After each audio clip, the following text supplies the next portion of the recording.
আপনার কি প্রায়শই অম্বল, বদহজম, বুক জ্বালা, পেট ফেঁপে থাকে?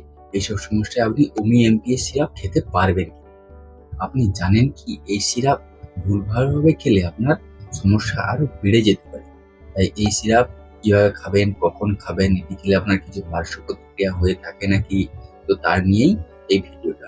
তাই ভিডিওটা স্কিপ না করে একদম শেষ পর্যন্ত দেখবেন।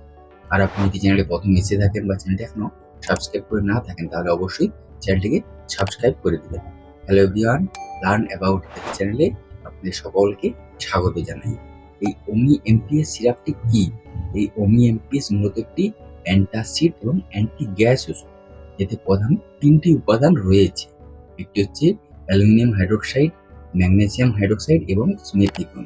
এই ৩টি উপাদান একত্রে কাজ করে পেটের সমস্যার সমাধান করে। তাহলে এই ওমি-এমপিএস সিরাপটি কি কাজ করে থাকে বা কি চিকিৎসা ক্ষেত্রে ব্যবহার করা হয়ে থাকে? যেমন আপনার যদি অ্যাসিডিটি, অম্বল হয়ে থাকে তখন তার চিকিৎসা ও তার প্রতিরোধে ব্যবহার করা হয়ে থাকে। আর যদি ইনডাইজেশন মানে বদহজম যদি হয়ে থাকে তখনও তার চিকিৎসা ও তার প্রতিরোধে এই হোমিওপ্যাথি সিরাপটি দেওয়া হয়ে থাকে। এছাড়াও আপনার যদি বুক জ্বালা করে, টক ঢেকুর ওঠে, পেট ফেঁপে থাকে, পেট ফুলে থাকে, এইসব সমস্যা হলে তখন তার চিকিৎসা ও তার প্রতিরোধে এই হোমিওপ্যাথি সিরাপটি দেওয়া হয়ে থাকে। আবার অনেক সময় খুব বেশি খাবার খাওয়া হয়ে গেলে মানে খুব বেশি পেট ভর্তি করে খাবার খাওয়া হয়ে গেলে তারপরেও কিন্তু তখনও কিন্তু এই ওষুধটি খাওয়ার পরামর্শ দেওয়া হয়ে থাকে।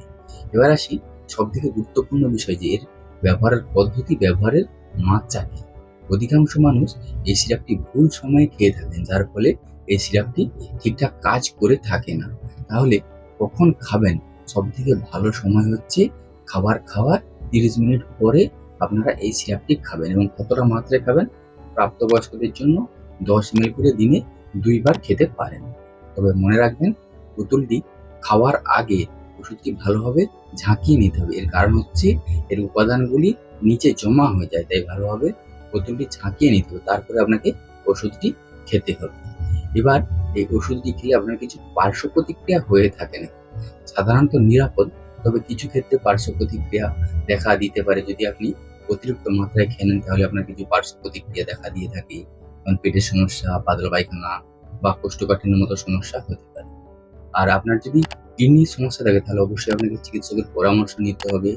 আর গর্ভবতী এবং স্তন্যদায়ী মাতাদের দেয়া হয়ে থাকে, তবে সেটি কিন্তু অবশ্যই চিকিৎসকের পরামর্শ অনুযায়ী আপনাকে গ্রহণ করতে হবে বা খেতে হবে। এবার আপনার যাতে এই পেটের সমস্যাগুলি না হয় তার জন্য আপনাকে কিছু সাবধানতা অবলম্বন করতে হবে। যেমন আপনাকে সময় মতো খাবার খেতে হবে, খুব দ্রুত খাবার খাওয়া চলবে না। খাবার খাওয়ার সময় খাবারকে ভালোভাবে চিবিয়ে খেতে হবে। খুব রিচ খাবার বা তেল মশলাযুক্ত খাবার খাওয়া চলবে না। খুব পেট ভর্তি করে খাবার খাওয়া চলবে না বা খুব ভরপেট খাওয়া চলবে না। পর্যাপ্ত পরিমাণে আপনাকে জল খেতে হবে। আর খাবার খাওয়ার পরেই শুয়ে পড়া চলবে না। এই বিষয়গুলি আপনাকে খেয়াল রাখতে হবে।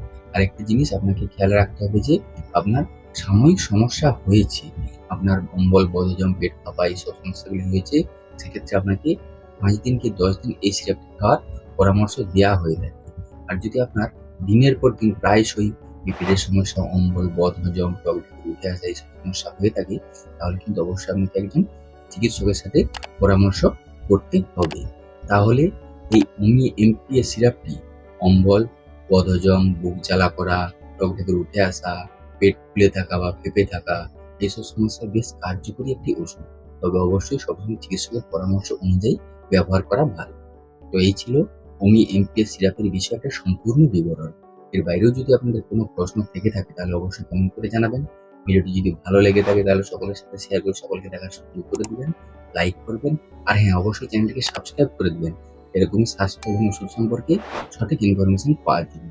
আপনারা সকলে বেশ ভালো থাকবেন, সুস্থ থাকবেন। দেখা হচ্ছে পরের ভিডিওতে। ধন্যবাদ।